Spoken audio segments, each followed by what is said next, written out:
মাদ্রাসায় না পাঠালে আলেম তৈরি হবে? হ্যাঁ, এখন আলেম সাহেব যখন অসুস্থ হয় যায় কার কাছে? এই উচ্চ করে বলেন। যদি বিল্ডিং টিল্ডিং নির্মাণ করতে হয় যায় কার কাছে?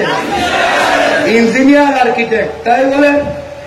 দুনিয়াবি কোন রায়ের দরকার যদি হয় আলেম সাহেবরা যায় কার কাছে? বর্তমানে জজ সাহেব, উকিল সাহেবের কাছে। কি বলেন? যায় কি যায়?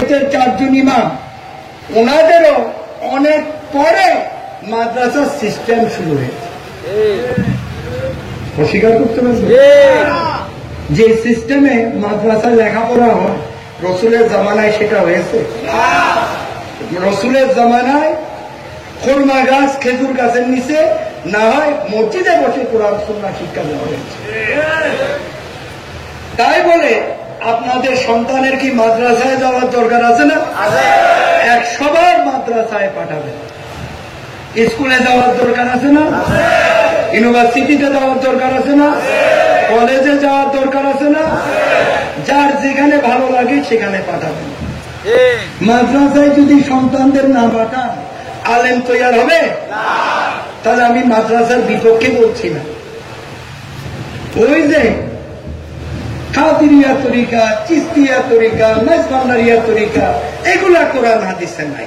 এটার জবাবটা একটু দিলাম, আর কিছু মাদ্রাসার পক্ষে। কথা বুঝতে পেরেছেন? লক্ষ্য করে দেখেন। তাহলে আপনার মাদ্রাসায় না পাঠালে আলেম তৈরি হবে? হ্যাঁ, এখন আলেম সাহেব যখন অসুস্থ হয় যায় কার কাছে? এই উচ্চ করে বলেন। যদি বিল্ডিং টিল্ডিং নির্মাণ করতে হয় যায় কার কাছে? ইঞ্জিনিয়ার, আর্কিটেক্ট, তাই বলেন। দুনিয়াবি কোন রায়ের দরকার যদি হয় আলেম সাহেবরা যায় কার কাছে? বর্তমানে জজ সাহেব, উকিল সাহেবের কাছে। কি বলেন? যায় কি যায় না? তাহলে স্কুল কলেজেরও প্রয়োজন, ইউনিভার্সিটিরও দরকার।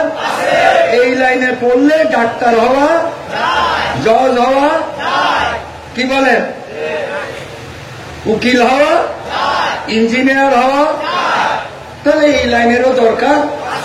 কিন্তু যেহেতু আপনারা মুসলমান, যারাই স্কুলে আপনাদের সন্তান দেবেন, বালেগ হওয়ার আগে থেকে একজন ভালো আকীদাভুক্ত আলেম রেখে বাচ্চাদেরকে শৈশব থেকে কোরআন সুন্নাহ অবশ্যই শিক্ষা দেওয়া হবে, যাতে বালেগ হওয়ার সাথে সাথে তারা ইবাদতে লিপ্ত হয়ে যেতে পারে।